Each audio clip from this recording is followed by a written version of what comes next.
mereka dan tuntut agar mereka menghormati pandanganmu.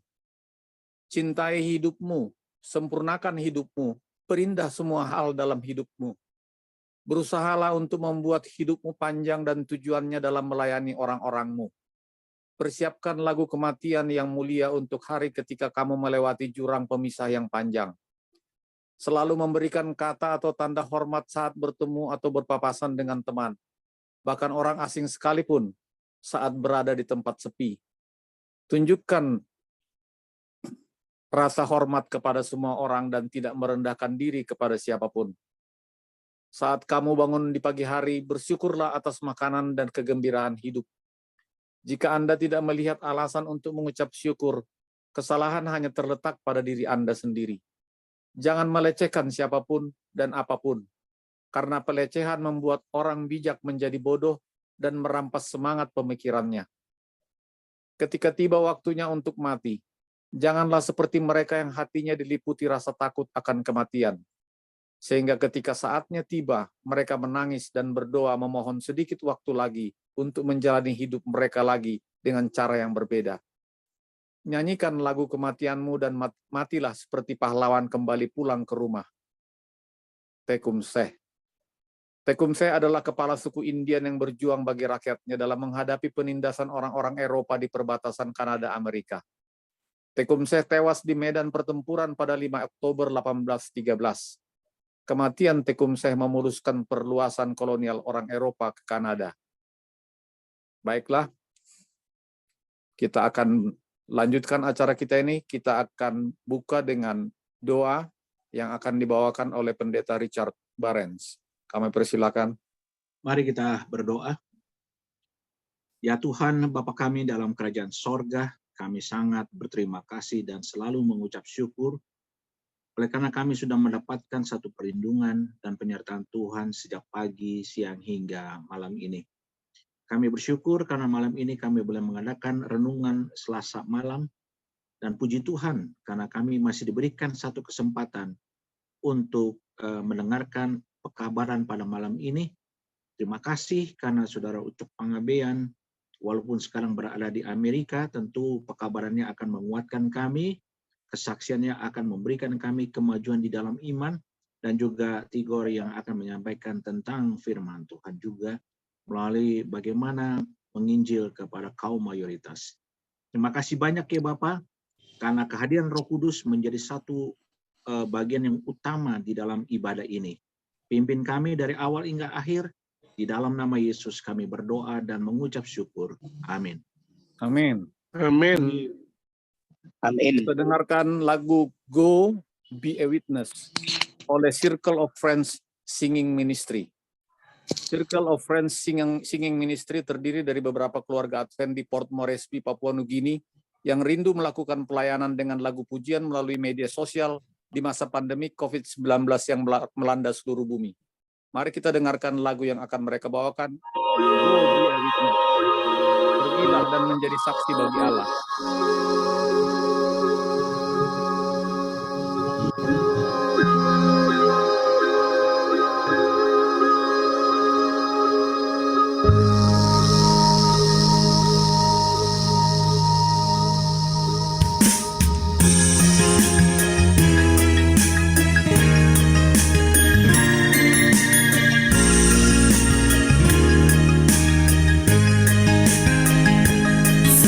Beginning, God has chosen us to lead the young generation.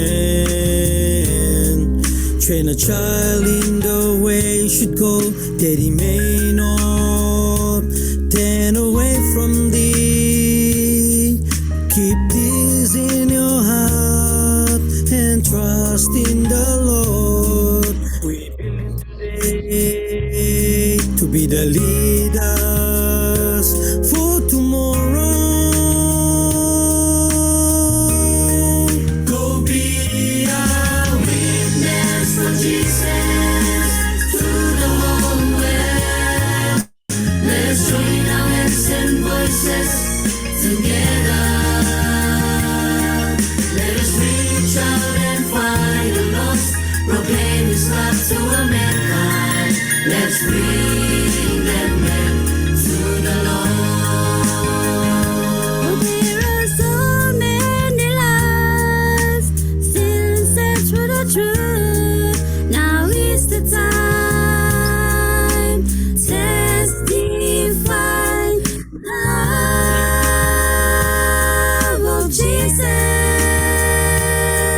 Let them see God's love, God's everlasting love, that they may know that His love is never ending.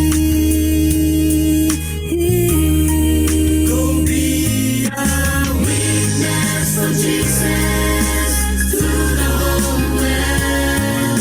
Let us join our heads and voices together. Let us reach out and find the lost, proclaim His love to all mankind. Let's bring them back to the Lord. Be a witness for Jesus to the whole world. Let us join our hands and voices together.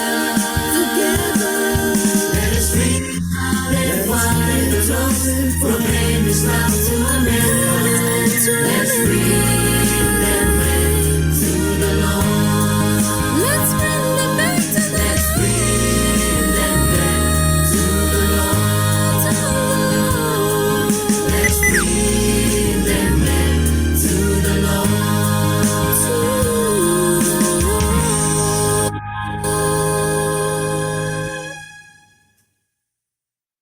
Amin. Amin.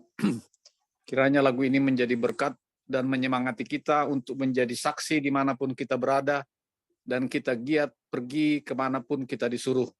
Terpujilah nama Tuhan untuk lagu yang baru saja kita dengar, dan kita akan mendengarkan kesaksian yang dibawakan oleh Ustadz Ucok Panggabean, yang saat ini pun dia sedang tur untuk menjadi saksi nun jauh di sana, meninggalkan kita sementara waktu. Untuk beberapa minggu yang sudah dilewati, marilah kita dengarkan kesaksian untuk sekitar 25 menit ke depan. Kami persilakan, Kang Ustadz. Oke, terima kasih teman-teman sekalian. Selamat malam yang di Indonesia, di sini masih pagi.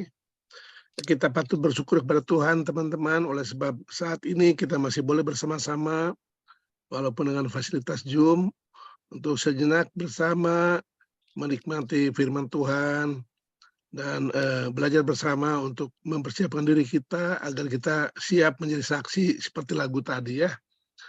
Jadi inti kekristenan itu memang hidup sebagai saksi Kristus. Ya, setelah kita menerima kasih Kristus, kita diminta secara otomatis membagikan kasih itu kepada orang lain, dan itu artinya bersaksi. Makanya 1 Korintus 1 ayat 8 dikatakan kita akan menjadi saksi Kristus, ya, menjadi saksi Kristus. Dan ayat pagi ini saya bacakan adalah 1 Petrus 3 ayat 15.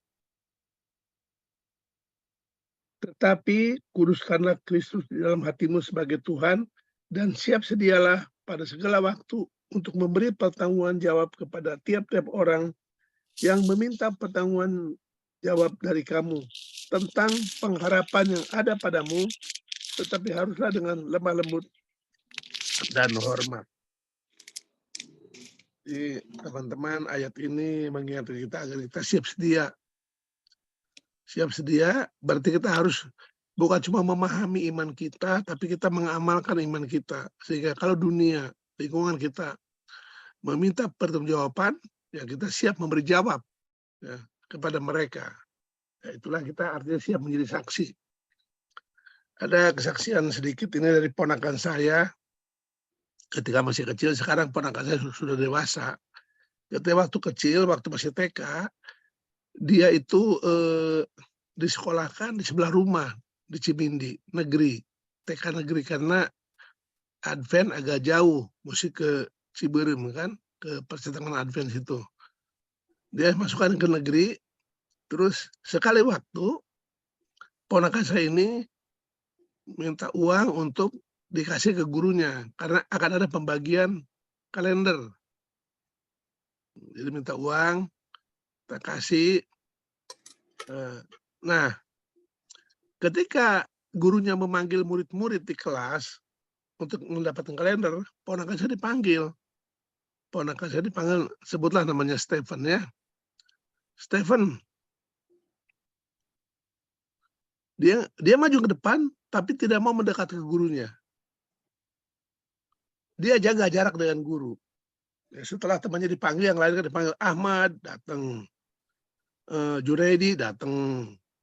Muned datang. Terus Jubaidah datang. Maimunah datang. Ya itu kan sekolah negeri, jadi namanya kan itu. Jarang Jessica, Maria, jarang. Jadi namanya Jubaidah, Maimunah, Junaidi, Ahmad. Nah ini baru akhirnya ponakan saya Stephen maju ke depan. Yang lain teman-temannya ngambil kalender, dibagi.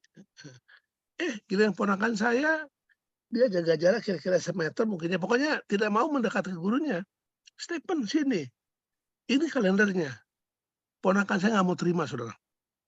Dipanggil sama guru, sudah bayar uangnya, mau dibagi kalender, dia udah maju ke depan, dari bangkunya dipanggil dia maju, tapi tidak mau mendekat ke gurunya, dan tidak mau menerima kalender itu. Saudara tahu kenapa ini ponakan saya nggak mau terima kalender? Itu kalendernya gambar masjid semua. Terus dia bilang gini, Ibu guru, Stephen kan anak gereja. Dia minta kalender yang gambar gereja, bukan gambar masjid. Banyak anak TK, nggak pernah ikut pelatihan penginjilan perorangan, nggak pernah ikut apalah namanya soal penginjilan, nggak pernah. Tapi anak kecil itu sudah mempertanggungjawabkan imannya di depan guru dan murid-muridnya. Gurunya kaget, Stephen nggak mau terima karena itu kalender semuanya gambar masjid. Loh, makanya teman-teman jangan anggap enteng dan anak kecil.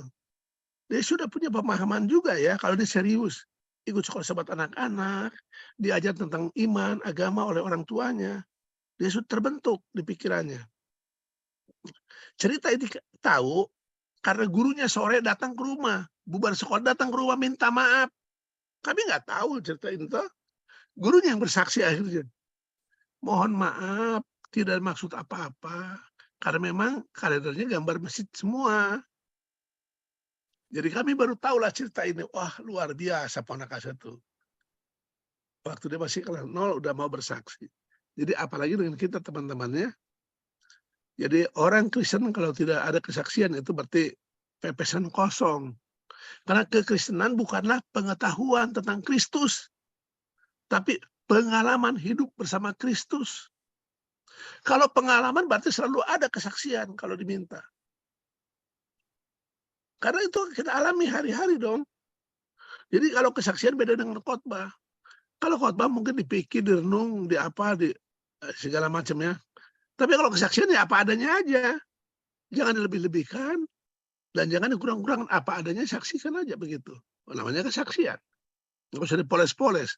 Jadi harusnya kita siap sedia kalau bersaksi itu. Sebagai bukti kita ada pengalaman. Sebagai bukti kita murid Yesus. Hidup bersama Yesus. Nah ini berikutnya nanti Brother Roy tolong kasih tahu ya kalau udah waktu habis ya. Kasih tahu misalnya 5 menit, 2 menit lagi, saya suka kebablasan nanti. Nah kesalahan berikutnya adalah ya mujizat Tuhan dalam hidup saya. Ya walaupun sekarang saya ada di California, mungkin nggak terlalu mujizat ya. Nggak terlalu mujizat, tapi saya mengalami Injil membawa saya kemana-mana. Itu yang mau saya saksikan pagi ini.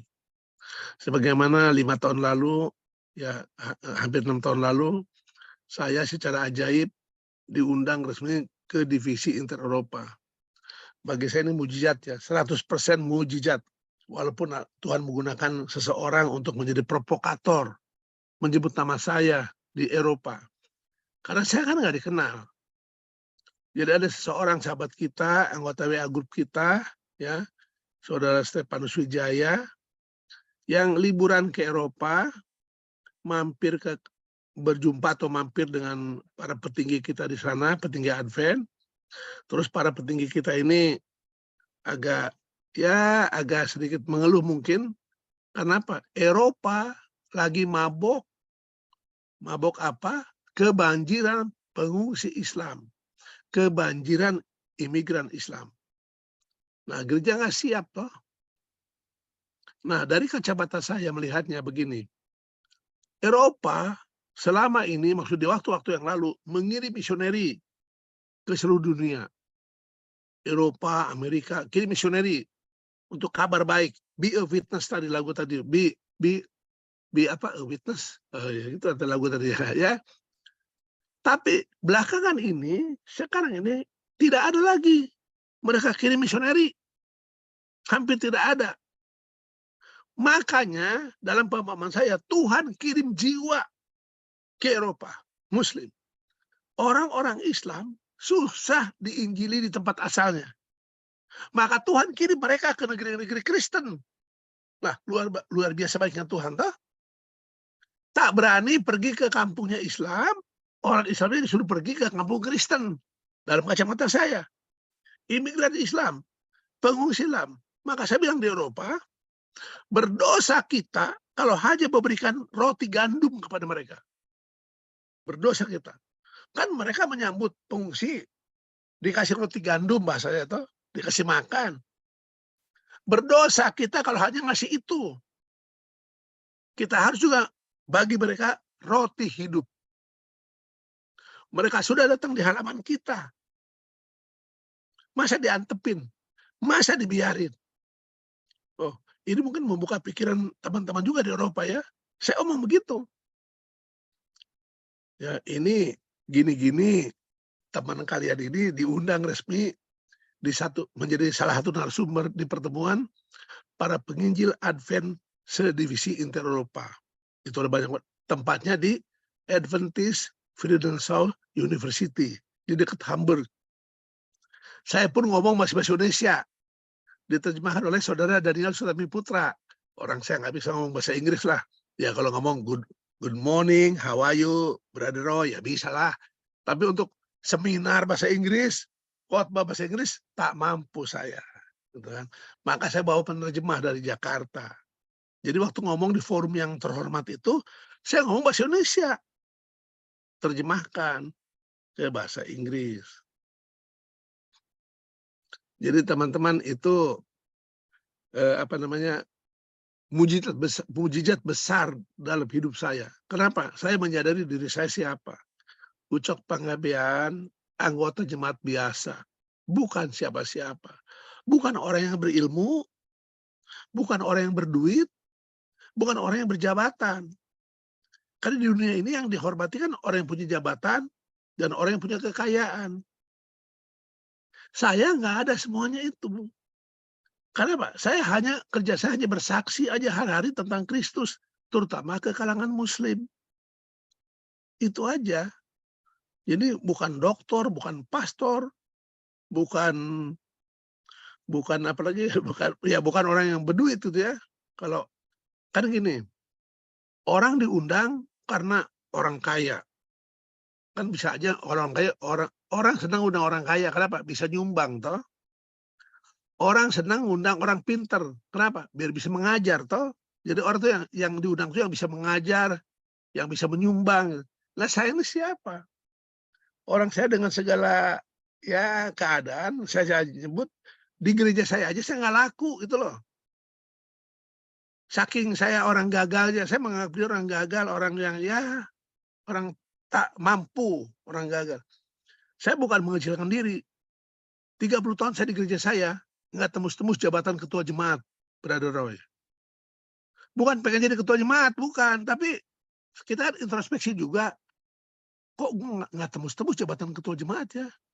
Kurang apa? Gitu. Bukan pengen jadi ya, bukannya. Tapi dalam mereka introspeksi. Oh, berarti gue memang bukan orang sukses. Karena jadi ketua jemaat itu umumnya orang sukses. Jadi aku tuh paling tinggi jabatannya Ustadz Madrasah Sabatia. Ustadz itu guru, madrasah itu sekolah, Sabatia itu sahabat. Jadi paling tinggi jadi guru sekolah sahabat di gereja itu. Kalau itu mah biasa jadi guru sekolah sahabat. Tapi ini tidak membuat kita kecil hati. Kita tetap bersaksi, mungkin bukan tempat kita bersaksi di kampung kita. Kita mungkin bersaksi di kampung lain. Makanya kampung saya di Kalimalang, di Bekasi toh. Maka Tuhan utus saya juga bersaksi di California. Alhamdulillah. Jadi dari Kalimalang ke California. Jadi ya memang nggak terlalu jauh bedanya ya, seputar situ aja, seputar kali. Nah itu juga karena saya mungkin bukan orang ngetop, bukan orang yang berilmu dan bukan orang yang beruang. Makanya waktu saya susun rencana perjalanan ke sini, waktu dipanggil ke sini saya susun rencana melayani di mana aja, susah, Brother Roy, susah. Maksudnya nggak mulus. Ketika saya kasih tahu saya kan mau itu susah. Makanya bersyukur saya sama Bang Henry ya, Bang Henry Baren.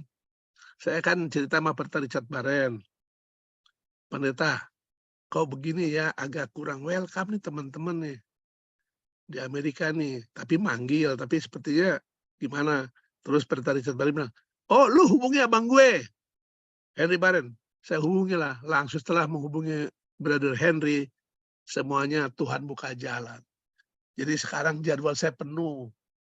Ya, sampai Mei, dari mulai saya mendarat di Los Angeles, hari Minggu, hari Sabatnya langsung di Riverside.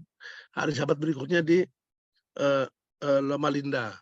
Hari Sabat berikutnya Upland. Nanti berikutnya lagi nanti di Unisdak. Semua penuh sampai Mei 20. Baru 24 Mei, saya kalau Tuhan berkenan, saya akan terbang ke Seattle dan tiket sudah mereka kirim. Saya nggak kenal-kenal di Seattle. Akhirnya udah bertanya, kapan selesainya California? Mereka udah gemes. Kapan selesainya California? Biar kami kirim tiket. Saya bilang 20 Mei saya selesai dengan California. Langsung mereka kirim tiket tanggal 24 saya ke Seattle. Ya Seattle juga mungkin sebelah sana Simindi ya. Atau jauh. Tadi dari Kalimalang ke California. Sekarang nanti dari Seattle mau dari Simindi ke Seattle. Jadi Simindi itu Simindi. Saya kan dari Cimindi, jadi mau ke Seattle.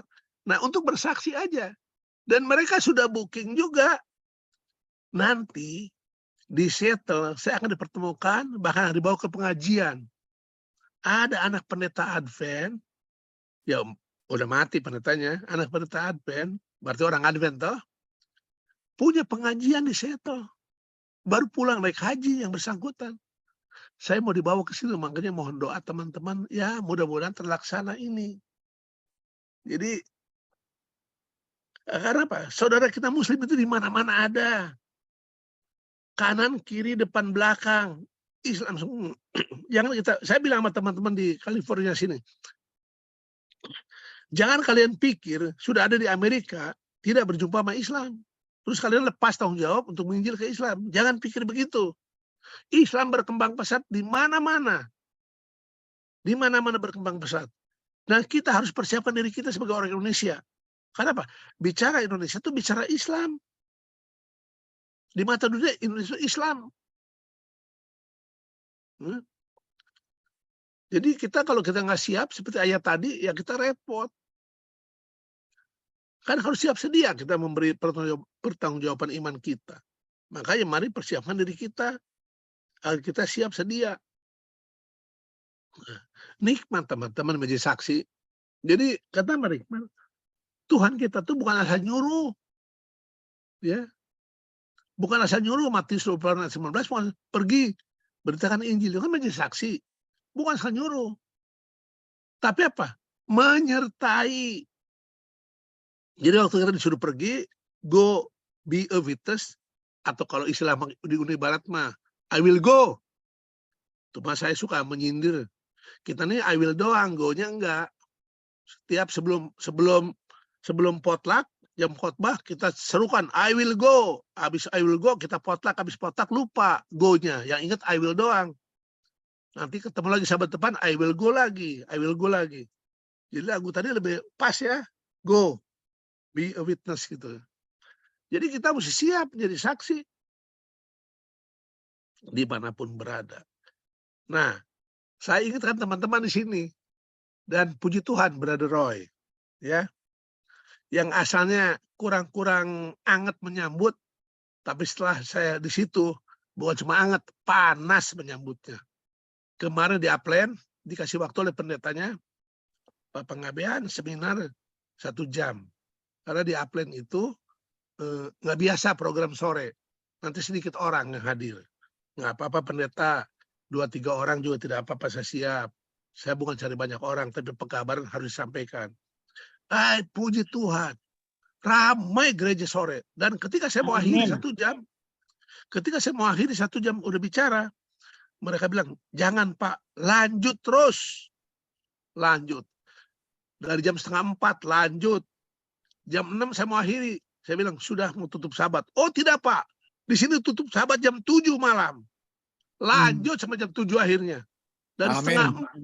setengah 4 Amin. sampai jam 7 non-stop. Banyak pertanyaan sampai suara saya ini serak-serak gini. Saking semangatnya. Karena mereka juga semangat juga ini bertanya. Ya puji Tuhan ya. Karena apa? Mungkin selama ini nggak terpikir orang mereka. Karena merasa di Amerika, di California. Terus merasa lingkungan Kristen. Sehingga nggak perlu pengetahuan tentang Islamologi. Padahal enggak. Nah, sabat depan ini di Unisdak, sabat berikutnya di Menton, di gerejanya Bang Happy, ya, Haposan Pangabean. Iya. Nah, dia udah bilang ke saya, mudah-mudahan teman saya yang Islam kosong waktunya, saya akan undang ke gereja. Aduh, saya bilang, bagus, undang ke gereja. Saya tidak menyerang Islam, saya akan memberkati Islam, bawa aja ke gereja. Gitu kan, terus tapi kalau mereka waktunya, karena di sini orang pekerja tuh, tapi kalau waktu mereka bertabrakan dengan jam khotbah, undang sore jam 9. Kalau bertabrakan juga, undang hari Minggunya, kita bikin acara. Kita mesti pikirkan dengan segala cara agar kita bisa mengabar Injil. Undanglah hari Minggu, di rumah siapa kek, di mana kek, kita undang. Bikin bubur Manado, bikin makanan sederhana, kita undang, ajak mereka makan. Agar kita bisa menginjil sambil bersilaturahmi. Jadi kita jangan nggak ada greget gitu loh. Oh, gagal kesempatan ini langsung udah. Enggak, kita harus cari upaya terus.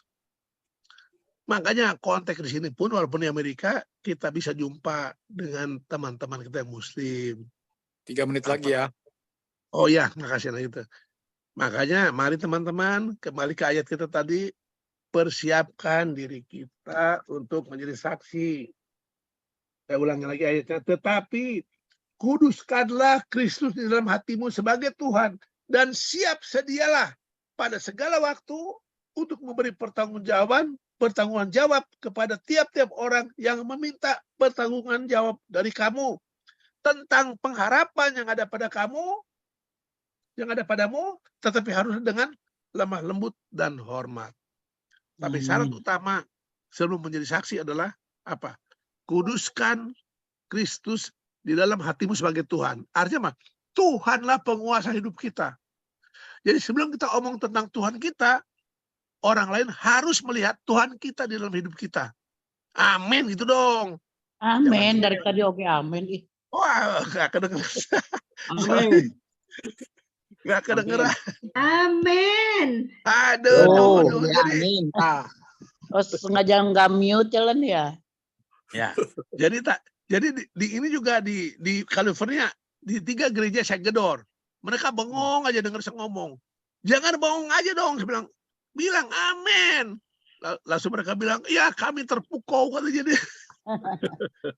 Amin. Jadi jangan bengong aja, bilang amin. Kalau ada perkataan yang cocok dengan firman dan iman, kita respon amin. Atau kalau nggak mau bilang amin, saya bilang konteks Amerika, amin. Begitu. Ya mereka akhirnya bersemangat.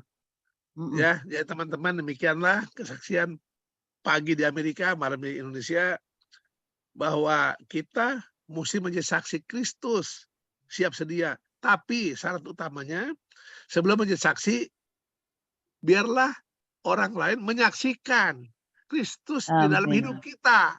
Amin. Jadi itu, kuduskanlah Kristus dalam hatimu sebagai Tuhan. Jadi sebagai puasa kita. Jadi orang udah lihat, oh ini orang ini benar, waras. Jangan mau jadi saksi, kitanya nggak benar, nggak waras. Nggak jadi berkat. Gitu. Makanya jangan lupa, sebelum menjadi saksi Kristus, 3 langkah yang saya anjurkan. Kenali, berkati, baru injili. Arti baru menjadi saksi. Demikianlah renungan singkat kita pada malam ini. Kiranya Tuhan berkenan menolong kita untuk menjadi saksinya ya dimanapun kita berada, untuk hormat kemuliaan Tuhan kita. Amin. Amin. Amin. Terpuji nama Amin. Tuhan. Amin. Luar biasa kita mendengarkan renungan subuh. Walaupun di sini malam, tetapi ini renungan subuh oleh karena di sana, kalau tidak salah sekitar jam 6 ya, di California ya, Kang Ustadz. Ya, jam 5, ya, jam 6 kurang lah. Ya, jadi marilah kita semangat dalam bersaksi, karena kita tidak tahu kemana kita disuruh. Dan marilah Amin. kita tetap untuk bersaksi dengan lemah lembut yang perlu kita garis bawahi. I will go. Amin. Lulus Terpuji ya, nama Helen. Tuhan untuk kesaksian tersebut. Saya rasa sebagai respons, sebaiknya kita semua open video, dan kami persilakan memberikan waktu kepada saudara-saudara, teman-teman yang ingin memberikan respons atas kesaksian yang diberikan dalam perjalanan tur untuk bersaksi daripada Kang Ustadz Panggabean. Kami persilakan kepada rekan-rekan yang ingin memberikan respons.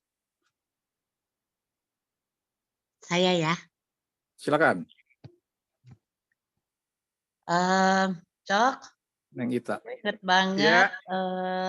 ingat banget pas mau pergi banyak kekhawatiran. Maksudnya bukan banyak kekhawatiran ya. Kayak aduh ada penolakan, aduh ada ini. Ragu mah enggak karena memang lu pasti pergi.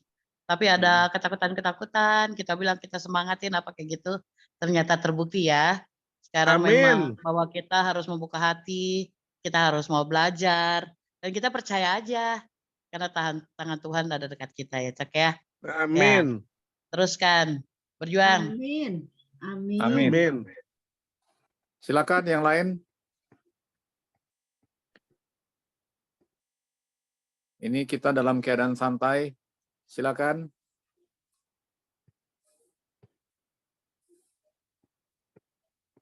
Selama di Amerika, saya Helen. Selama di Amerika, kalau ngebawain nggak ceramah ya, ya bawa acara gitu, itu pakai translator apa langsung gitu? Yang di Riverside, di Loma Linda, dan di Upland bahasa Indonesia. Ya, karena ada 2 sesi mereka. Ada bahasa Indonesia, ada bahasa Inggris gitu loh. Jadi aku di bahasa Indonesianya. Kalau bahasa Inggris juga ada translatornya, Kocok? Gimana?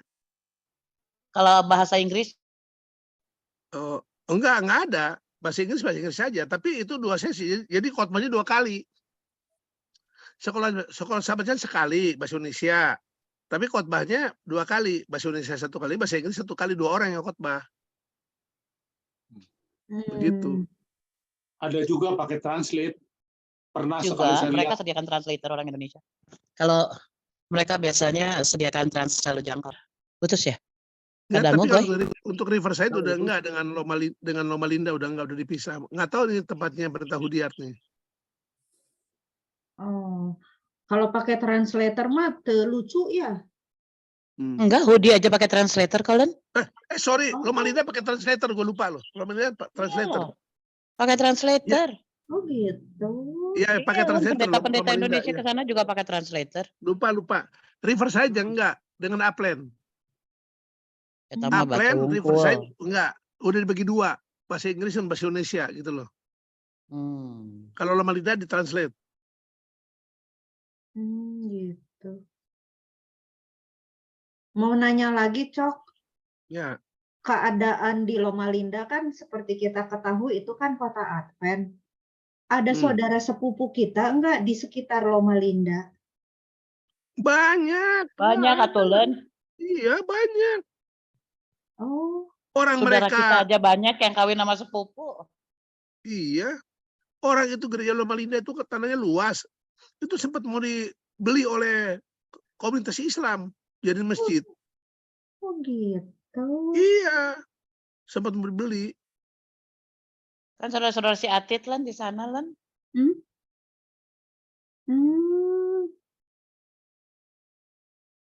Bukan cuma di Kalimalang, banyak Islam. Di California juga banyak Islam, Lan.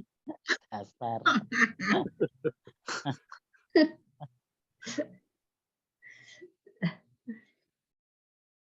Oke.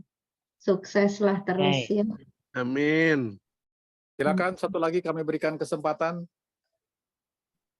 Igor lah. Cok nih aku Arli Pak Cok. Penrica tuh, Pak Ya, Penrica. Erli tuh. Erli. Erli, Tigor kan mau bicara Udah, nanti. Pokoknya kesaksian hidup yang saya lihat dari pertama kali Ucok mulai ini ya bersaksi itu benar-benar membuktikan tidak ada penghalang kalau kita mau ya. Jadi maksudnya Amin. seperti Amin. kita berbahasa ternyata bisa diterjemahkan. Jadi dengan leluasa bisa memberikan semua semua keterangan dengan baik, dan yang tadi dibilang bahwa ternyata orang Islam tuh dibawa ke Eropa dan bisa ada kesempatan buat Ucok ke sana tuh betul-betul deh. Kita sebenarnya cuma tinggal mencoba mempraktekannya untuk mengikuti iman yang Ucok dijalani loh sebenarnya. Saya sebagai anak Amin. benar-benar terpukul sebenarnya. Jadi kita kadang-kadang di kalangan kantor kita takut mau bicara yang ya kan. Ini kayak Betul. begini. Sebenarnya kita sudah waktunya deh. Udah terima kasih Cok untuk kesaksiannya. Thank you. Erli, itu di Eropa tuh saya cuma seminggu bahasa Indonesia. Saya kan di Eropa 2 bulan. 7 minggunya saya English, you know. Iya. Ngomongnya bahasa Inggris saya. No translatornya, Cok, no translator. Gitu. No need translator. Holy Spirit help me. Judulnya karena Kakayang memang- nah. Karena memang Erli, saya harus bahasa Inggris disuruh. Jadi Ya, penerjemah tuh Eropa saya, mah ada bukan gereja Indonesia. ya, dan penerjemah saya dipisahkan, jadi dia menjadi narasumber juga gitu loh. Mereka nggak mau rugi. Jadi saya kan pergi dengan penerjemah, tapi sampai di Eropa udah seminggu itu saya narasumber, dan tapi narasumber juga tempat lain. Jadi harus bahasa Inggris.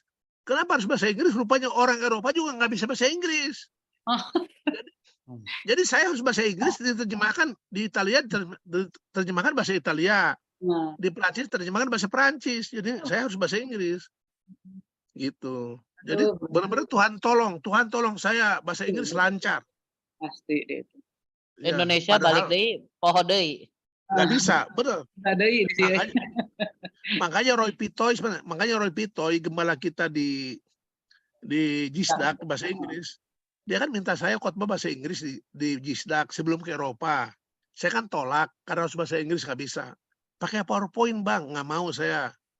Saya nggak mau khotbah baca PowerPoint, nggak mau. Saya mau khotbah keluar dari hati saya gitu kan. Terus, aduh nggak bisa bang, keputusan majelis harus bahasa Inggris. Ya udah nggak jadi. Pulang dari Eropa, jumpa saya lagi dengan Uni. Bang, dari Eropa ya? Iya, ngapain bang? Kok ngapain? Dakwah lah. Gua bilang dakwah lah. Oh, bahasa apa bang? Bahasa apa abang di Eropa? Kata pendeta itu. Ya bahasa Inggris lah. Emang abang bisa? Ya bisa lah. Bisa lah. Oh, puji Tuhan. Kalau gitu khotbah bang di gerejaku bang. Bisa khotbah. Oke, Oke, terus udah oke, tanggal cocok, dia bilang, bahasa Inggris bang ya. Aduh, nggak bisa pendeta. Katanya di Eropa bisa. Pendeta, ini saya ngomong serius ya. Pendeta, di Eropa Tuhan tolong saya. Karena itu kebutuhan. Kebutuhan, Tuhan tolong. Kenapa Tuhan tolong? Karena saya posisi kepepet. Tahu kepepet? Sangat kepepet, penuh bahasa Inggris. Kepepet saya. Tuhan tolong, saya berdoa mati-matian, minta ampun sama Tuhan. Selama ini saya main-main dengan bahasa Inggris. Yang lancar bahasa Sunda. Padahal perlu bahasa Inggris. Tuhan kasih. Terus kata pendeta Roy Pito, oh kalau gitu bang, Tuhan akan tolong abang di Jisdak. Nggak akan. Tuhan nggak akan tolong saya. Kenapa? Tuhan itu efisien kerjanya. Ngapain Tuhan tolong saya di Jisdak? Isinya Batak sama Manado. Nggak perlu. Jadi nggak perlu. Kalau saya di Jisdak bahasa Inggris itu kesombongan namanya pendeta. Saya nggak mau. Bahasa Indonesia aja. Terjemahkan aja kalau mau. Sampai pendeta Roy Pitoy pindah dari Jisdak. Saya nggak pernah khotbah di Jisdak. Karena nggak ada sepakat. Saya menunjukkan bahwa saya nggak mampu gitu loh. Oke, demikian. Amin. Amin. Amin. Nuhun, Cok. Ya, baik, satu lagi. Cok, Silakan. ini cuma informasi aja.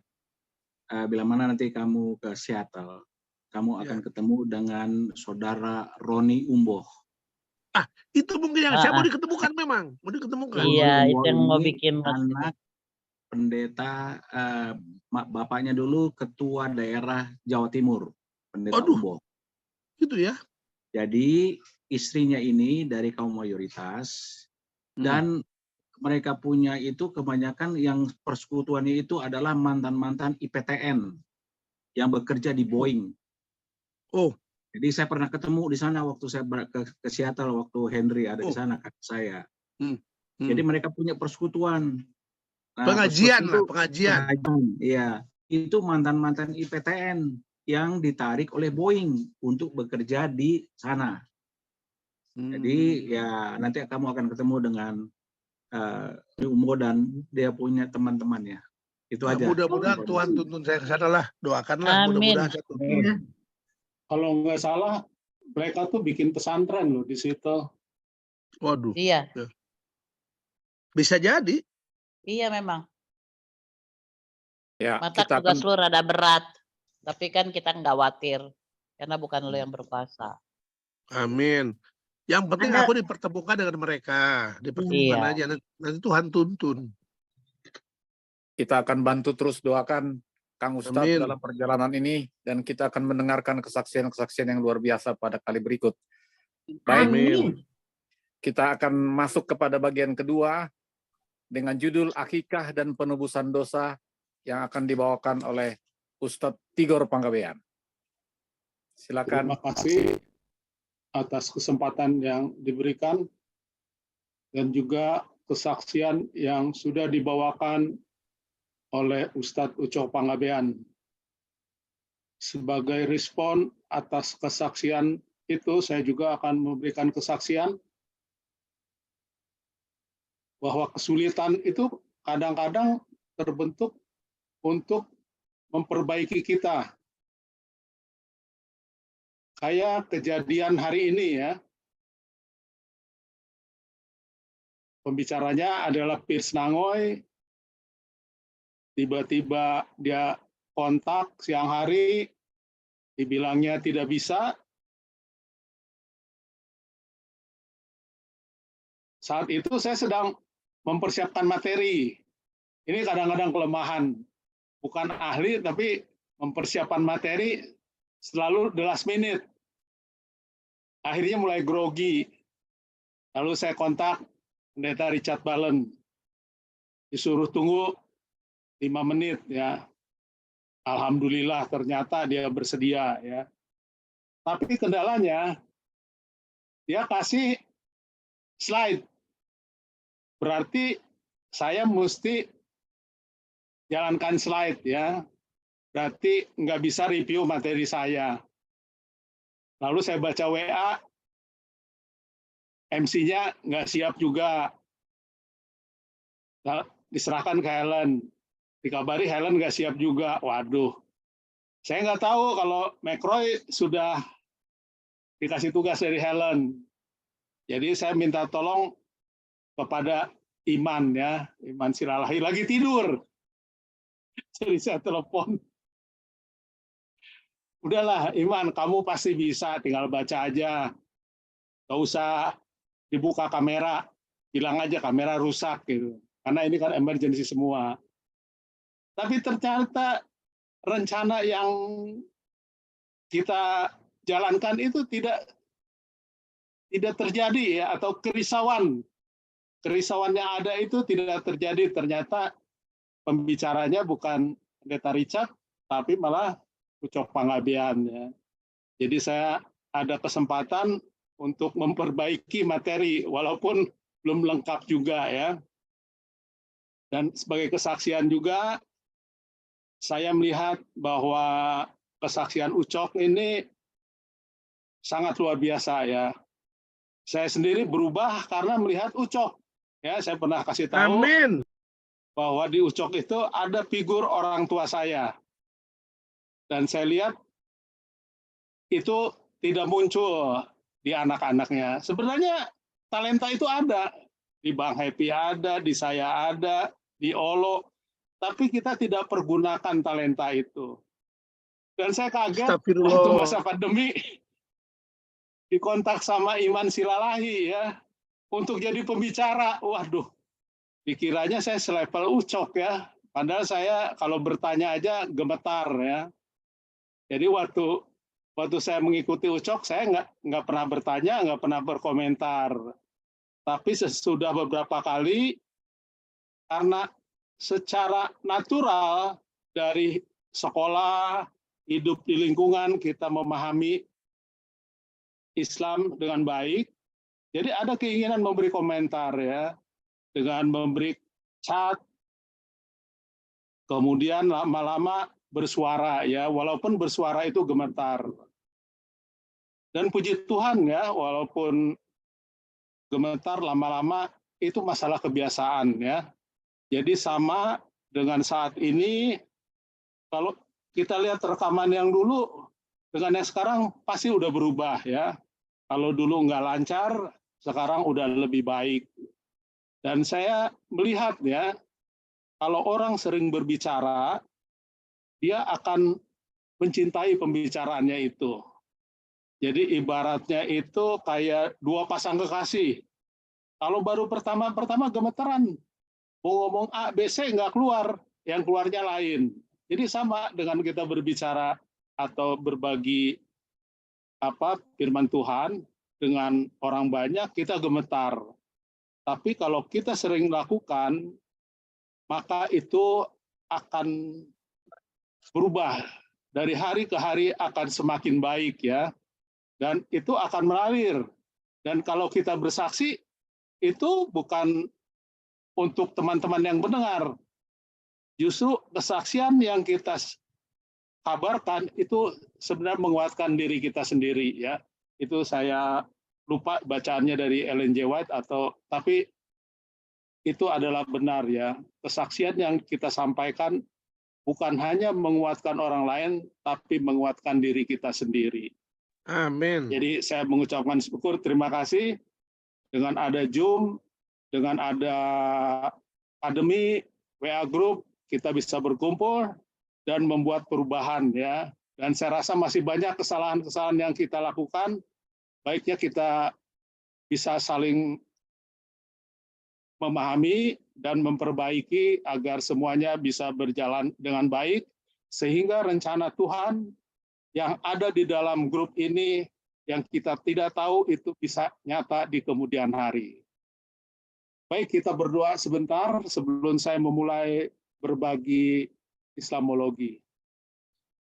Bapa kami yang di surga, kami mengucapkan syukur bisa berkumpul pada malam hari ini untuk berbagi pengetahuan Islamologi. Bimbinglah kami Tuhan dengan Roh-Mu, jagalah alat-alat ini agar berjalan dengan baik. Biarlah rencana Tuhan terjadi pada kami dengan baik. Di atas nama Isa yang menjadi penembus juru selamat kami. Amin. Amin. Sebentar saya share dulu. Jadi materi yang akan saya sampaikan pada malam ini berjudul Akikah dan Penebusan.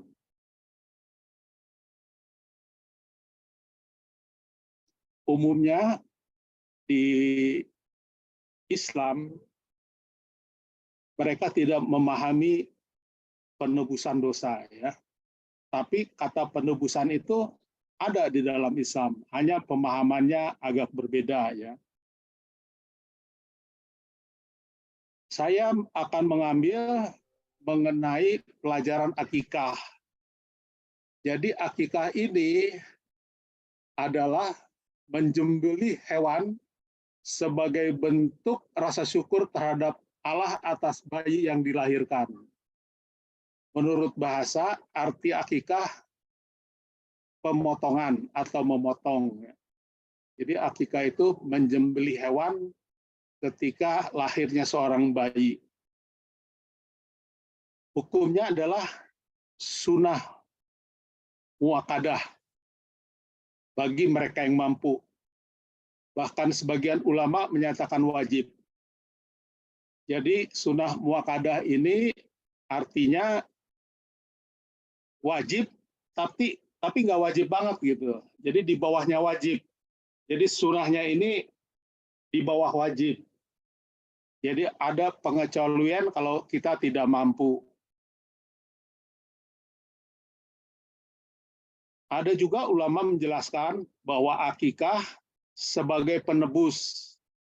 Artinya, akikah itu akan melepaskan kekangan jin atau setan yang mengiringi semua bayi sejak lahir. Nah, coba perhatikan ya. Jadi umat Islam itu memiliki kepercayaan setiap bayi yang lahir itu dia sudah dikekang oleh setan, oleh iblis. Nah, ini sebenarnya ada berhubungan dengan yang sering disebut sebagai dosa warisan. Tapi bagi umat Islam nggak ada dosa warisan. Sebenarnya di Kristen pun dosa warisan itu sebenarnya akibat, bukan diwariskan, tapi akibatnya yang diwariskan, bukan dosanya. Karena di Al-Quran pun dikatakan setiap orang itu menanggung dosanya masing-masing, tidak ditanggung kepada orang lain. Ada satu hadis mengatakan, setiap bayi tergadai dengan akikahnya, disembelihkan kambing untuknya, pada hari ke-7 dicukur dan diberi nama. Jadi hadis itu adalah ucapan dari Nabi Muhammad, ya. Jadi setiap bayi tergadai. Jadi bayi itu dikuasai, kalau tergadai itu haknya hilang. Jadi bayi itu tergadai pada setan, ya. Jadi harus dipotong kambing atau sapi atau unta agar pegangan setan itu terlepas. Makna masih tergadaikan.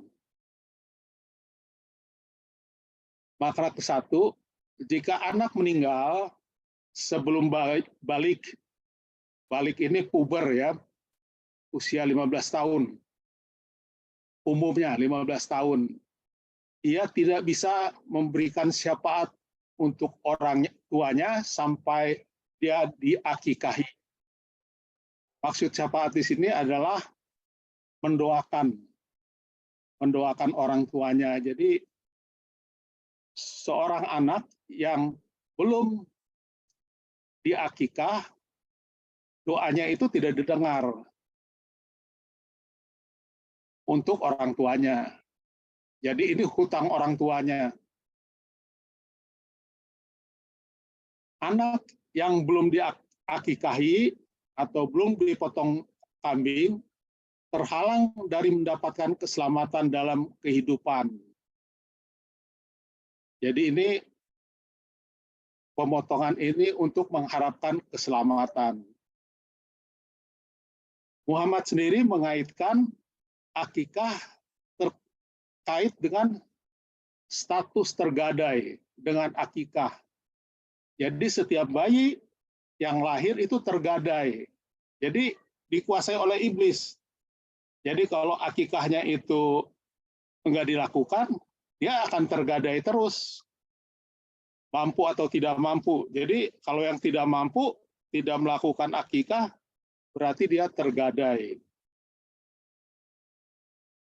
Bayi terlahir ke dunia dalam keadaan terkekang oleh setan. Tali kekang tidak akan terlepas sampai ia diakikahi. Jadi ini ada hubungannya dengan tergadai tadi, ya. Menarik, ya. Jadi kalau kita lihat makna masih tergadaikan ini tidak lepas dari asal mula dosa, ya. Kita manusia yang tadinya suci menjadi manusia yang berdosa. Ini sebenarnya maksud dari dosa warisan di dalam umat Kristen, ya. Manfaat akikah, ya, membebaskan anak dari ketergadaian kepada setan, ya. Merupakan pembelaan orang tua di hari kemudian karena anak itu menjadi besar, bisa memberikan doa jadi syafaat bagi orang tuanya. Akikah menghindarkan musibah, ya. Ini sebagaimana pengorbanan Ibrahim. Jadi untuk mendapatkan berkat daripada Tuhan. Jadi bagian dari penurutan kepada perintah Allah. Akikah adalah pembayaran hutang orang tua kepada anaknya, ya. Jadi ini hutang dari orang tua. Kalau enggak dilakukan berarti dia masih berhutang. Akikah mengungkapkan rasa gembira demi tegaknya Islam dan keluarnya keturunan yang akan memperbanyak umat Islam. Jadi kelahiran itu dengan adanya akikah Karena akikah ini acara makan-makan jadinya. Kalau kita suka lihat di jalan-jalan menerima pesanan akikah ya, ada 2 juta, 3 juta, berapa bungkus. Jadi itu untuk acara makan-makan. Manfaat lainnya memperkuat tali silaturahmi ya di antara anggota masyarakat. Maksudnya di sini ada umat Islam sendiri ya atas kedatangan anak yang baru lahir. Dan ini merupakan jaminan sosial untuk mengurangi kemiskinan. Karena dengan berbagi orang-orang miskin dapat disantuni makanannya. Dan yang terakhir manfaatnya adalah melepaskan bayi dari godaan setan. Sebenarnya godaan itu masih ada ya, tapi mungkin melepaskan bayi dari ikatan setan ya, karena sudah tidak tergadaikan lagi. Kalau godaan akan terus sampai manusia itu mati. Ini syarat akikah ya. Ini nggak akan saya bahas, tapi ciri-cirinya adalah kesempurnaan ya. Hewannya nggak boleh sakit, mesti tidak ada yang patah, tidak kurus, tidak picek, tidak ada cacatnya ya. Kemudian dikatakan tidak boleh patungan. Jadi 1 untuk 2 orang nggak boleh. Jadi untuk laki-laki itu 1 ekor, untuk perempuan 1 ekor.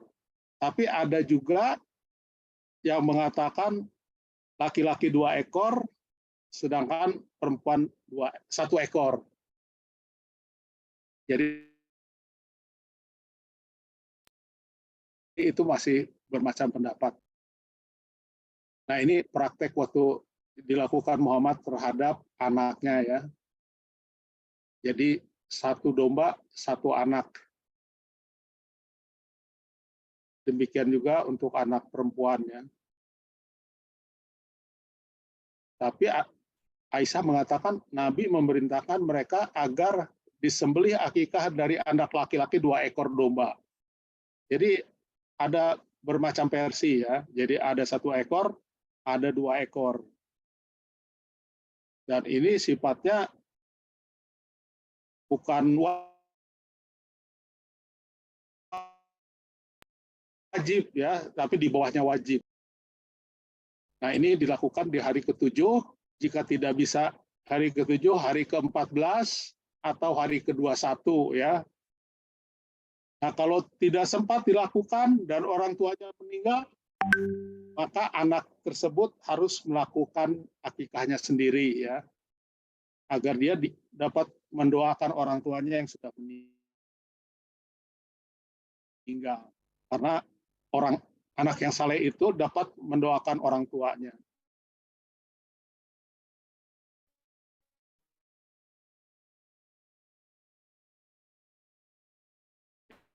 Ya.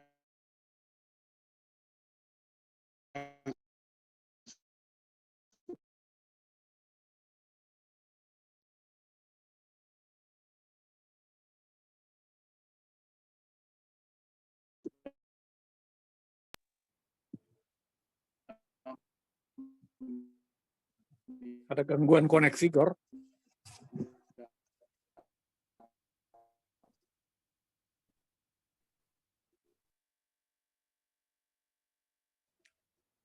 Ada gangguan koneksi. Penebusan dosa uang nih dulu. Udah terdengar? Belum ya?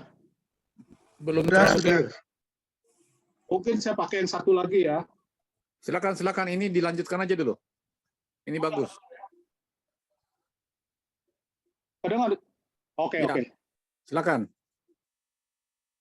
Penebusan dan dosa ya. Ini kita berbicara dari segi Kristen ya.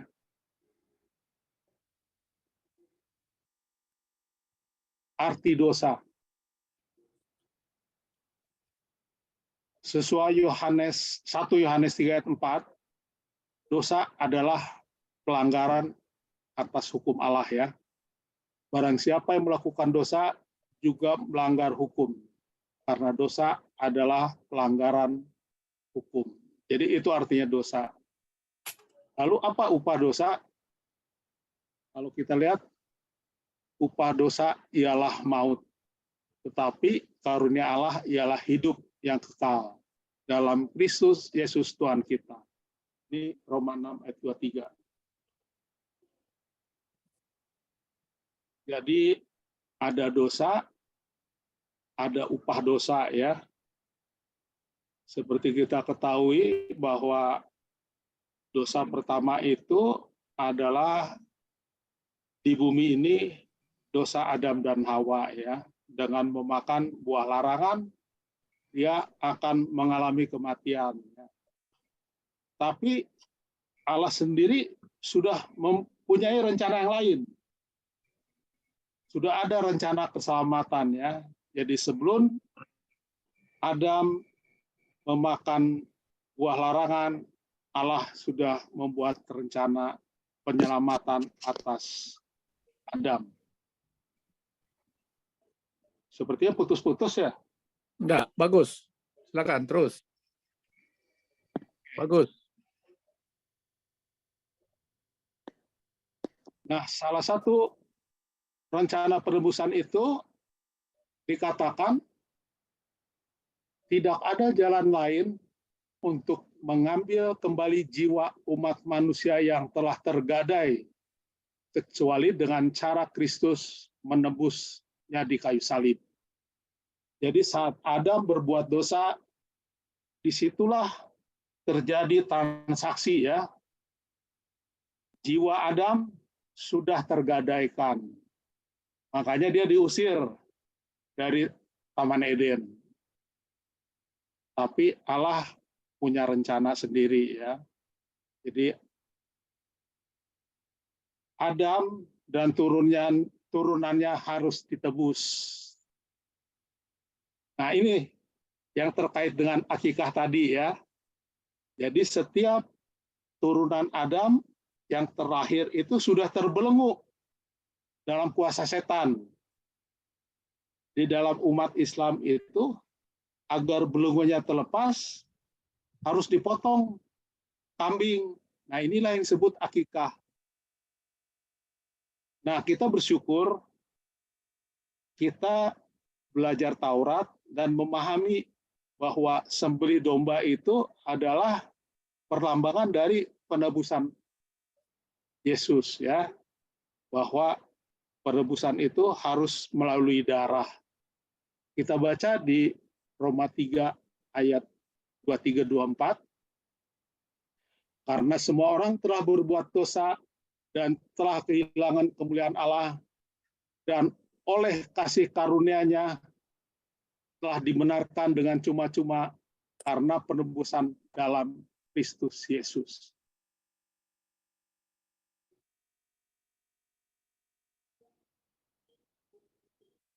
Jadi penebusan itu diberikan cuma-cuma ya, luar biasa.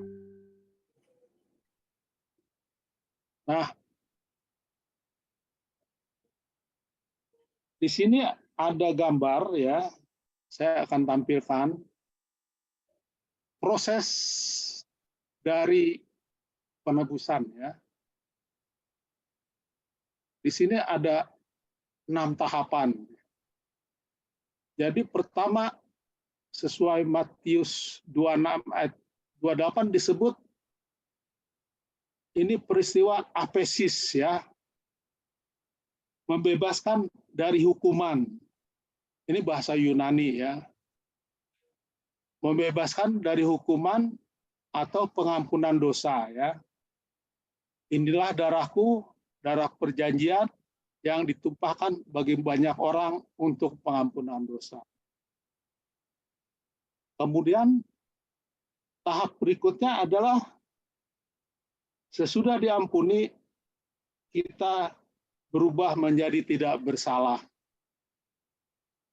Ini di dalam Roma 5 ayat 9, karena kita sekarang telah dibenarkan oleh darahnya, kita pasti diselamatkan dari murka Allah.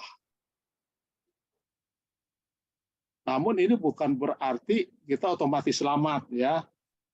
Makanya kita harus ada penurutan ya. Iman tanpa perbuatan adalah sia-sia ya. Tapi banyak sebagian orang Kristen dan orang Islam memahami bahwa dengan percaya aja sudah selamat, ya. Itu maksudnya dalam tahap pertama, tapi ada tahap-tahap selanjutnya yang harus dilalui oleh orang Kristen. Tahapan ketiga adalah hagiaso, ya. Menguduskan umatnya dengan darahnya sendiri, ya. Nah, ini tercatat dalam Ibrani 13 ayat 12, ya. Untuk dikuduskan itu harus ada usaha dari manusia sendiri. Jadi bukan berarti semua menjadi kudus karena darah Yesus, ya. Jadi harus ada penurutan, ada iman, dan ada perbuatan. Tahap keempat disebut apoletrosis. Sebab di dalam dia oleh darahnya kita beroleh penebusan.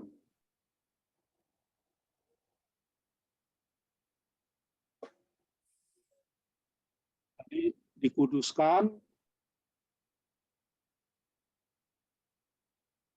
Nah, ini kita lewatin, ya. Soalnya belum dibelajari dengan benar. Tahapan kelima disebut hilas, ya. Kristus Yesus telah dituntikan Allah menjadi jalan pendamaian karena iman dalam darahnya. Tahapan keenam disebut nikao. Ini dikatakan, dan mereka mengalahkan dia oleh darah anak. Jadi di sini dalam Wahyu 12 ayat 11 dikatakan bahwa iblis dapat dikalahkan oleh anak domba Allah. Tapi iblis dapat dikalahkan kalau umat Kristen melakukan penurutan. Jadi ini hanya untuk para pemenang, ya. Jadi mereka-mereka yang tidak melakukan penurutan, yang tidak berserah pada Allah, ini akhirnya akan menjadi bagian dari umat yang kalah, ya. Jadi demikian, sebenarnya panjang, tapi saya tidak menguasai, jadi cukup kilasannya aja. Demikian hubungan antara akikah dan penebusan dosa, ya. Jadi kita bisa menjelaskan bahwa penebusan dosa itu seperti akikah di dalam Islam, di mana manusia itu sudah tergadaikan karena dosa yang dilakukan oleh Adam. Jadi akibat dosa adalah maut, ya. Manusia mengalami kematian. Nah, kalau nggak ada darah Yesus atau kematian Yesus, penebusan, maka kita akan mengalami kematian abadi. Tetapi ada orang-orang yang bisa hidup diterima Allah tanpa melalui darah Yesus, ya. Seperti Henok, siapa lagi, ya, ada beberapa orang, ya, Musa, Henok, siapa 3 orang, ya, karena mereka layak. Elia, ya, karena mereka hidup berkenan di hadapan Allah. Nah, ini pelajarannya agak tinggi, ya, mungkin yang saya jelaskan kurang tepat juga, tapi sebelum kematian Yesus mereka sudah diterima oleh Allah. Jadi demikian yang saya bisa sampaikan, bahwa penebusan itu oleh darah Yesus itu bukan sesuatu hal yang sulit diterima oleh saudara sepupu, sebagaimana kita memahami akikah. Karena dalam akikah itu dikatakan setiap bayi yang lahir terkekang oleh setan, ya. Jadi nggak ada orang yang tidak berdosa. Demikian kita berikan kepada MC untuk tema selanjutnya. Baik, terima kasih kepada Kang Tigor Panggabean yang telah membawakan paparannya yang begitu luar biasa mengenai akikah. Saya sendiri di lingkungan saya sering mendapatkan undangan untuk acara akikah maupun sunatan. Saudara-saudara sekalian, ruang kami akan berikan untuk ruang tanya jawab. Silakan bagi mereka yang ingin bertanya untuk menuliskan pertanyaan di chat atau raise hand dengan open video. Kami berikan waktu, dan saya sendiri ingin bertanya kepada Ustadz Tigor, ini mengenai akikah ini, apa perbedaannya dengan sunat? Kalau di Advent itu kan dianggap mandiri kalau sudah dibaptis. Apakah akikah ini serupa dengan baptis? Dan akikah ini mana lebih sah dengan sunat? Jadi ada 3 pertanyaan, mungkin bisa direspons. Jadi kalau sunat itu sebenarnya lebih terkait dengan kebersihan, ya. Dalam Al-Quran sendiri nggak disebutkan, tapi ada hadisnya, ya. Dan ini lebih kepada kebersihan. Nah, kalau akikah itu ini antara sunat, ya. Sunat itu wajib, sedangkan akikah itu di bawahnya wajib. Tapi wajib hanya bagi yang mampu. Jadi bagi yang tidak mampu akan terkekang setan terus, dan dia tidak bisa mendoakan orang tuanya, kasihan, ya. Jadi ada kelemahan dari akikah ini, ya.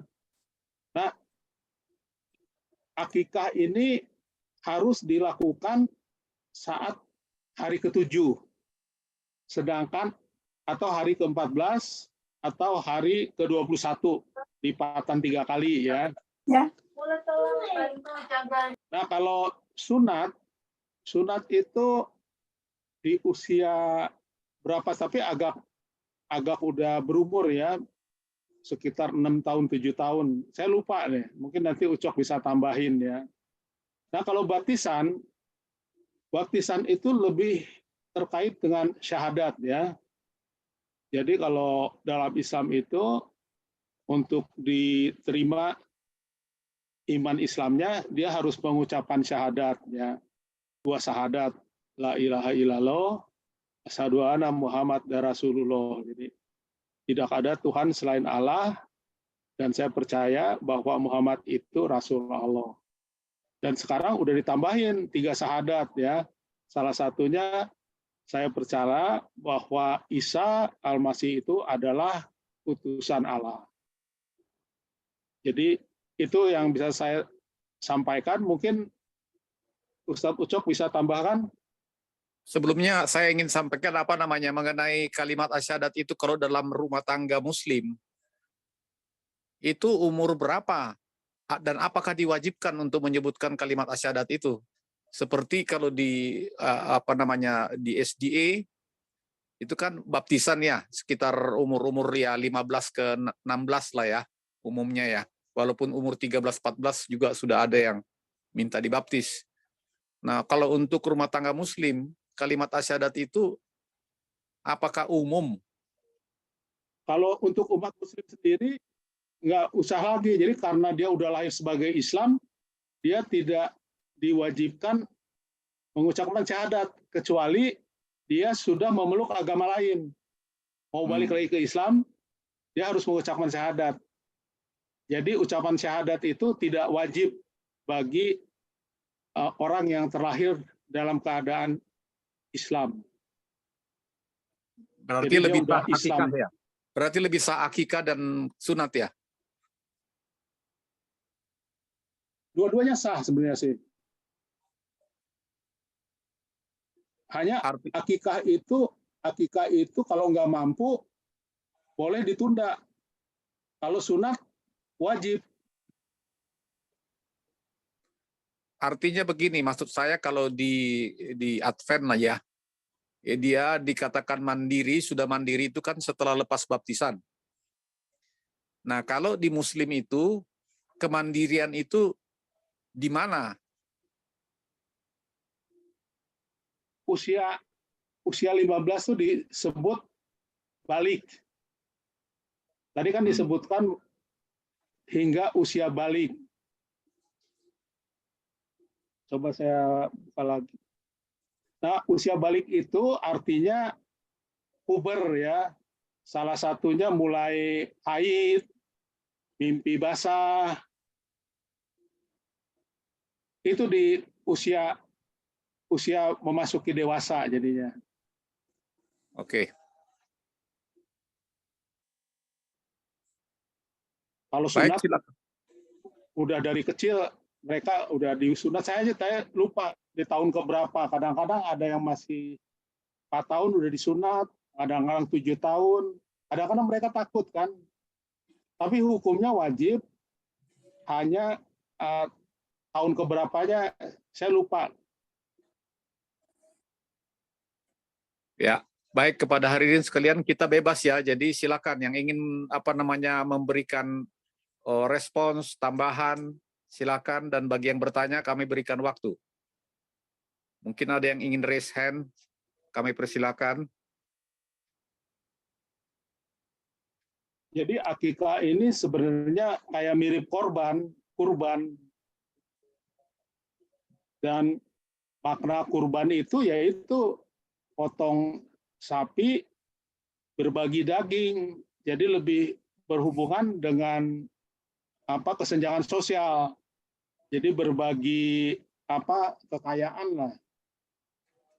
Jadi makanya daging-daging itu diberikan kepada orang-orang yang kurang mampu.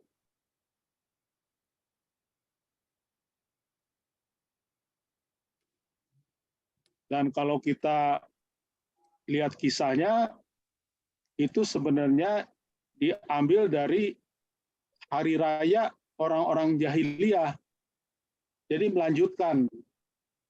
Jadi hari raya Idul Fitri sama hari raya Idul Fitri itu tadinya acara hari raya besar orang-orang Quraisy. Oke, Iman baik. itu raise hand. Silakan, Kang Iman, sudah sempat raise hand dan open video. Ya, selamat malam teman-teman. Terima kasih Kang Ucok dan Kang Tigor. Tentang akikah ini, kalau lihat pencerahan yang diberikan Kang Tigor itu pas banget dengan yang di Alkitab ya. Artinya begitu manusia dilahirkan ke atas muka bumi ini, dia sudah tergadaikan. Sejalan dengan apa yang tertulis di Alkitab. Tidak ada satu manusia pun yang tidak tergadaikan oleh belenggu setan, jadi hutang itu. Ya, cuma yang jadi pertanyaan saya, kalau di Alkitab kan orang-orang Israel itu kalau nggak mampu sapi, bisa kambing, bisa domba, bahkan yang orang paling miskin pun masih bisa bawa burung merpati atau burung puyuh kalau nggak salah. Saya nggak paham di situ. Tapi ada, kalau nggak bisa sapi, kambing. Kalau nggak bisa kambing, nanti ada burung merpati. Nah tadi kalau di pencerahannya Kang Tigor, apa harus sapi baru akikah itu bisa jalan, gitu kan? Tapi memang tadi dijelaskan bahwa itu sunnah tapi nggak wajib. Nah itu kurang jelas buat saya. Lalu pertanyaannya Brother McRoy, itu yang saya dengar dari teman-teman saudara sepupu bahwa setiap bayi yang dilahirkan, yang baru lahir, maka sang ayah akan membisikkan dua kalimat syahadat. Itu biasanya katanya ya. Jadi begitu dilahirkan, maka sang ayah akan membisikkan, atau siapa yang dipercaya sebagai ayahnya itu akan membisikkan ke telinga bayi. Aku bersaksi kepada Tuhan, la ilaha illallah, dan Muhammad Rasulullah. Itu katanya. Dan supaya ada ketenangan di dalam keluarga tersebut. Itu yang saya tahu. Soal jadi apakah sah jadi Islam atau enggak dengan baptisannya, seperti Kang Tigor bilang kalau baptisan kan hanya pengakuan iman, itu hanya pengakuan iman, dan supaya tercatat namanya di buku catatan jemaat, supaya kalau ada apa-apa bisa diurus sama gereja. Itu yang saya tahu. Ini bisa komen, bisa kebingungan, bisa juga pertanyaan. Silakan aja ditanggapi. Terima kasih. Jadi benar ya. Jadi saat bayi lahir itu diucapkan kalimat syahadat ya. Bahkan ada juga yang masih di dalam kandungan ya. Jadi di dalam kandungan itu sudah diajak mengaji dengan baca-bacaan Al-Quran. Jadi agar membiasakan si janin itu mendengarkan doa-doa. Dan memang dari ilmu sains ya katanya ada pengaruhnya itu. Jadi bayi jika diperdengarkan lantunan mengaji itu akan terekam dalam ingatan si janin tersebut ya, luar biasa ya. Memang yang disampaikan Iman saat bayi itu ada, tapi saya lupa hadisnya itu. Biasanya aturan itu dipakai dari dasarnya hadis ya, atau kalau nggak ada di dalam Quran ya. Nanti saya cari hadisnya kapan ya.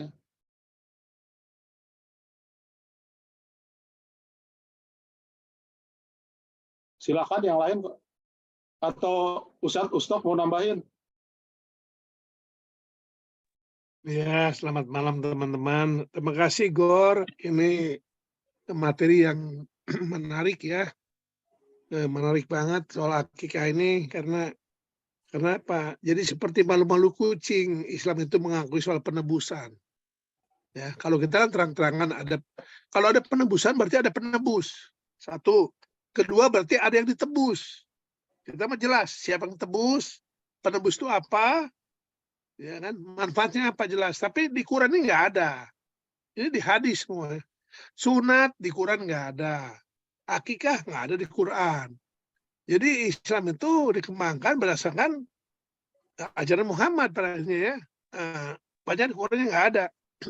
Bahkan perintah sunat di Quran nggak ada.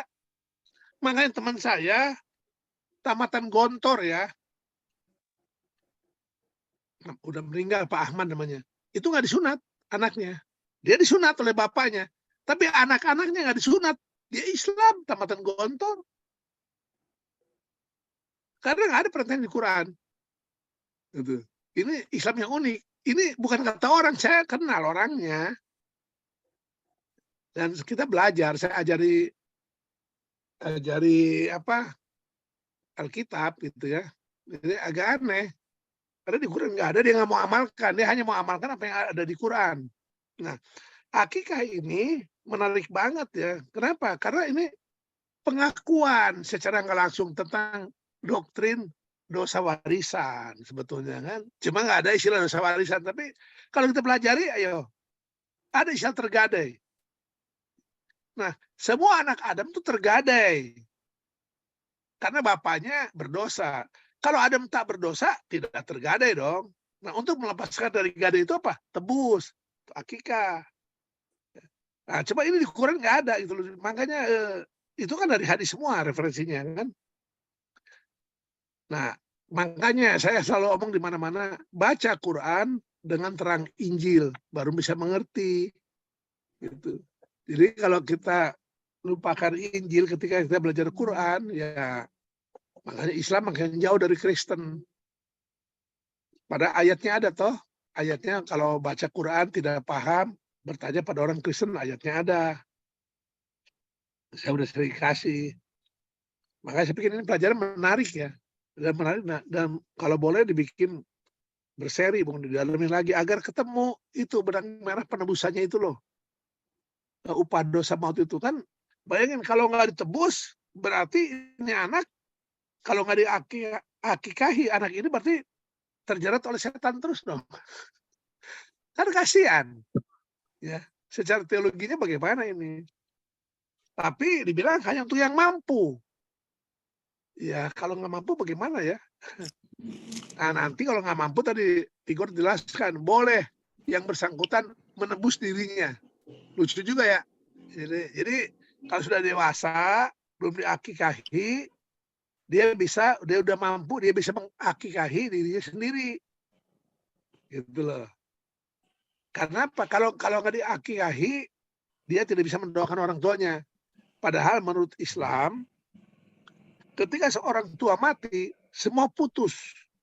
Amal ibadahnya apa putus. Kecuali doa anak yang soleh. Nah, kalau anaknya nggak seperti akikahi, berarti anaknya nggak bisa juga mendoakan orang tuanya kalau sudah mati. Begitu. Tadi benar yang bilang tuh dibisikin 2 kalimat syahadat, bahkan dibisikin Al-Fatihah, apa yang dibisikin. Cuma ini juga nggak baku, ada di Quran nggak ada. Ya, di Quran nggak ada, ini nggak baku. Kalau kita kan baptisan baku. Ya. Nah, fungsinya pun agak mirip-mirip juga. Baptisan sama akikah ada miripnya, ada banyak bedanya, tapi ada miripnya juga.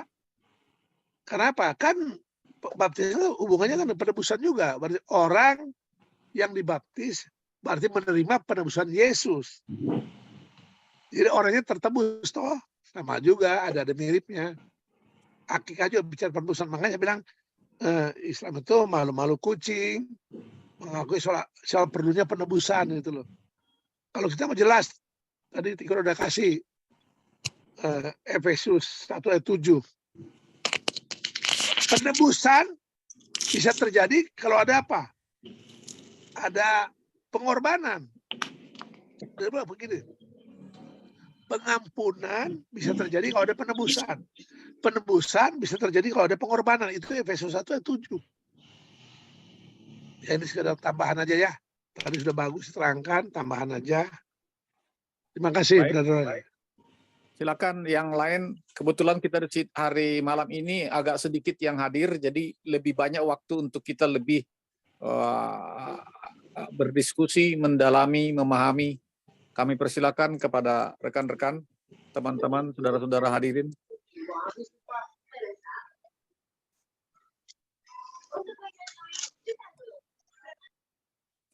Jadi tambahan untuk penjelasan dari Iman tadi ya, terkait dari kalimat syahadat. Jadi kalimat syahadat itu diucapkan satu ketika masuk dan memeluk agama Islam, kemudian ketika azan dikumandangkan, kemudian ketika saat bayi baru dilahirkan,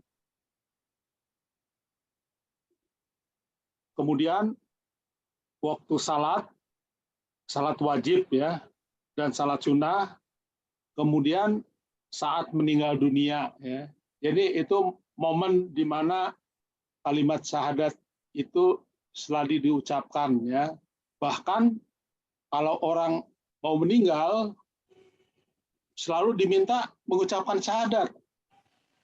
La ilaha illallah ya Muhammad Rasulullah. Kenapa? Karena dengan mengucapkan demikian, orang itu mati dalam keadaan Islam. Jadi orang mati dalam keadaan Islam akan diterima di surga. Padahal maksudnya sebenarnya dalam keadaan mati berserah dan turut atas perintah Tuhan. Jadi bukan dalam keadaan mati beragama Islam. Jadi kadang-kadang suka salah paham mengenai ayat Quran itu. Mereka beranggapan kalau Kristen nggak akan masuk surga. Padahal Kristen pun berserah dan patuh kepada Allah. Demikian. Baik.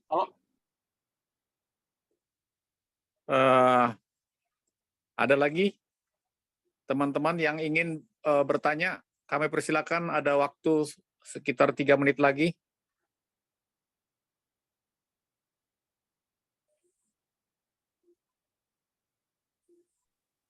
Mau tanya sekali lagi boleh? Ya, Silakan. silakan, Man. Silakan Jadi Kang Ahmad. kalau katanya harus sapi, itu orang Islam tetap tergadaikan dong kalau nggak bisa bikin akikah. Ya, dikatakan di situ nanti kalau dia sudah besar, dia melakukan akikah untuk dirinya sendiri. Oh, begitu. Ya, Boleh Tapi- kambing, Ngor, boleh. ya boleh kambing. Oh, Karena jadi mampunya. walaupun bukan kambing akikah itu bukannya pada waktu 7 apa hari. namanya tuh? Hari raya Idul Adha. Itu kurban. Kalau akikah saat bayi baru lahir. Jadi 7 hari, 14 hari, atau 21 hari. Tapi kalau nggak mampu, nanti jadi utang. Oh, iya ya. Artinya masih tetap tergadaikan, tapi tergadaikannya ini bisa ditebus kalau sudah bawa kambing akikah gitu ya. Iya. Tapi selama dia udah besar, itu kondisi dia banyak dalam kondisi nggak selamat karena masih terbelenggu dalam setan. Jadi kalau kita lihat secara logika, jadi kasihan saat orang lahir itu dia beban dosanya nggak sama gitu. Ada orang kaya Jadi karena bisa melakukan akikah, rantai setannya lepas. Nah yang miskin dia sampai tua kalau miskin terus mungkin sampai mati dia nggak bisa ngasih akikah. Jadi Makanya kalau dalam ada pandangan tukang Islam sampah. itu, Ya terus jadi dalam pandangan Islam itu akikah itu adalah untuk menebus yang tergadaikan supaya jangan tergadaikan gitu kan. Tapi di betul. lain sisi kalimat as-syahadat itu, 2 kalimat as-syahadat itu untuk meyakinkan mereka supaya selamat. Mana yang lebih kuat ya dalam pandangan saudara sepupu? Melakukan akikah atau cukup dengan mengucapkan 2 kalimat as-syahadat untuk keselamatan mereka? Kelihatannya akikah itu nggak apa-apa sepanjang matinya, kalaupun mati sempat ngomong 2 kalimat as-syahadat. Jadi kesannya akikah itu penting nggak penting gitu loh. Bener nggak Ya, anggapan itu? makanya dibilang apa tadi sunnah mukaidah di bawah wajib ya. Tapi kan terkekang sama jerat setan selama hidupnya. Jadi hidupnya nggak akan bahagia kalau akikahnya nggak dilakukan. Ngerti maksudnya, Man? Iya. Kan melepaskan dari jeratan iblis. Bahkan dibilang dari setan tidak akan menggoda lagi. Padahal kita akan tetap digoda setan terus selama hidup kita. Jadi kalau saya pelajari mengenai akikah ini, kalau banyak benturan-benturan. Makanya kalau umat sepupu itu, kalau belajar itu harus ada yang membimbing. Harus dibimbing oleh seorang guru yang memiliki guru. Akhirnya jadilah itu menjadi dogma. Dan itu memang sangat kuat di saudara sepupu, ajaran dogmatis. Beda kayak kita, sekolah sahabat, ya, debat, bahkan sampai berantem ya. Bahkan pendeta pun bisa kalah kita adu argumentasi. Nah, kalau di saudara sepupu tidak. Makanya ada kata-kata samina wa atona. Apa kata pimpinan, ikuti aja, jangan banyak bertanya. Memang itu bagus pada masa jahiliyah ya, karena mereka kondisi berperang. Makanya mereka menang. Udah lu jangan banyak nanya, tempur gitu. Itu sebabnya selama 10 tahun sehijrah dari Madinah, mereka bisa mengalahkan Mekah dengan mudah ya. Itu ya kelemahan dari saudara sepupu ya. Jadi agama itu menjadi dogma, jadi bukan hanya iman semata. Dan banyak yang sudah kita pelajari ya mengenai kesempurnaan agama Islam, ternyata itu terkait dengan naik haji. Dan banyak yang salah diterjemahkan antara Islam dan agama Islam. Kalau kita baca ayatnya baik-baik, itu lebih terkait dengan pandangan hidup. Makanya Adam itu Islam, Isa Islam, Ibrahim Islam, itu benar. Islam sebagai pandangan hidup, patuh dan berserah kepada Allah. Jadi kalau kita dibilang Yesus itu Islam, iya benar. Tapi bukan beragama Islam. Sedikit pengamatan saya mengenai akikah ini, mengenai pilihan hewan akikah dan Hari Raya Idul Kurban, saya lihat pengamatan saya hewan itu harus sempurna, sehat sempurna. Tetapi kalau akikah itu kambing domba yang umum disembelih samping sapi, itu yang berumur yang lebih muda dibandingkan yang untuk kurban. Kalau kurban kan sekitar 2 tahun ya. Kalau yang akikah kan kalau nggak salah yang sekitar 8 bulan ya. Betul. Betul itu. Betul ya. Jadi akikah itu biasanya yang diundang makan itu anak-anak yatim. Jadi dagingnya itu biar empuk. Jadi diambil daging-daging yang muda. Tapi harus binatang yang sehat dan sempurna ya, nggak ada cacatnya. Biasa umur 1 tahun. Kalau nggak salah saya ada di presentasi tadi, tapi nggak saya omongin. Ya, ini ada Jadi pertanyaan dagingnya masih muda. Pertanyaan dari Pak Loren ini, apakah ada ayat soal penebusan dosa dan dosa warisan di Quran yang setara dengan yang ada di Alkitab, walau hanya implisit?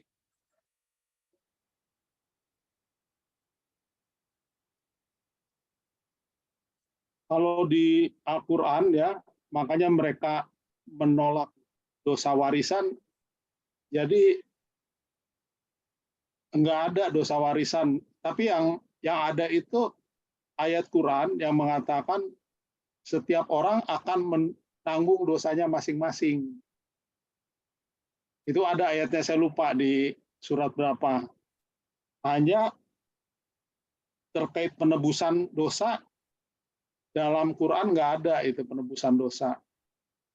Yang lebih cocok ini ya akikah ini. Kalau penebusan hutang ada, penebusan hutang, penebusan apa lagi ya? Yang ditebus tuh hutang. Jadi terkait dengan gade gitu. Pinjaman. Baik, saya rasa sepertinya malam hari ini semua sudah berlangsung dengan baik dan kita lebih memahami mengenai akikah sebagaimana judul yang disampaikan oleh Kang Tigor, dan di lain waktu kita akan sambung lagi.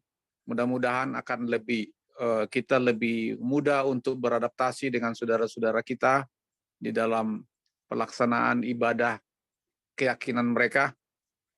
Dan sebelum kita akan berdoa bersama-sama dipimpin oleh, kami mau undang dengan hormat rekan Lamro Sihotan, kami persilakan Kang Tigor untuk memberikan closing statement. Terima kasih. Jadi jika ada pertanyaan dari saudara sepupu kita mengenai penebusan yang mereka tidak yakini, kenapa dosa mesti ditebus ya. Jadi sebenarnya pelajaran itu ada dalam akikah ya. Dan dosa warisan itu sebenarnya akibat dari dosa ya. Itu adalah terkait dengan dosa yang dimiliki anak-anak yang baru lahir ya, ditemani oleh jin dan setan. Jadi kita harus lebih pintar, lebih memahami pola pikir mereka, baru kita bisa menyampaikan apa yang ingin kita sampaikan. Demikian, terima kasih. Terima kasih, demikianlah acara Renungan Selasa Malam dan Islamologi kita yang ke-67 pada malam hari ini. Luar biasa, pelajaran yang menarik. Minggu depan kita akan masuk kepada webinar. Pada jam yang sama, kami mengundang saudara-saudara yang hadir pada malam hari ini untuk juga hadir pada Selasa berikut. Kami persilakan teman kita, Saudara Lamro Sihotang, untuk menutup dalam doa. Kami persilakan. Ya, terima kasih ya. Saya baru sekali